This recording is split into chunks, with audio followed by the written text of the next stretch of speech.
ఇలా ఎంతమందికి తెలంగాణ ఫేమస్ మొక్కజొన్న గారెలంటే ఇష్టమో కామెంట్ చేయండి. మనం తెలంగాణ వాళ్ళమే కదా!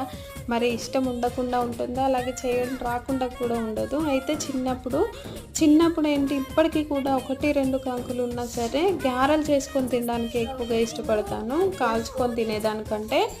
అయితే పెద్ద హడావిడి లేకుండా నేను వీటిని చాలా సింపుల్‌గా ఎలా చేస్తాననేది ఈ వీడియోలో చూపిస్తున్నాను.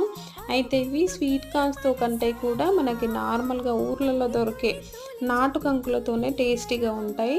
అయితే నేనిక్కడ నీట్‌గా క్లీన్ చేసి పెట్టుకున్నాను. కొంచెం లేతగా ఉన్న కంకులు తీసుకొని వీటిని మిక్సీలో వేసుకొని కొంచెం కోర్స్‌గా గ్రైండ్ చేసుకొని అందులోనే పచ్చిమిర్చి, అల్లం, వెల్లుల్లి ఇవన్నీ కూడా మళ్ళీ గ్రైండ్ చేసుకొని కొత్తిమీర, కరివేపాకు, జీలకర్ర, కారం, ఉప్పు మనకు తగ్గట్టుగా వేసేసుకొని మొత్తం కలుపుకొని ఇలా గారెల్లాగా చేసుకొని వేడిగా ఉన్న నూనెలో మంచిగా డీప్ ఫ్రై ఈ చేసుకుంటే వీడియో సరిపోతుంది. నచ్చిందా? అయితే ఒక కామెంట్ చేయండి.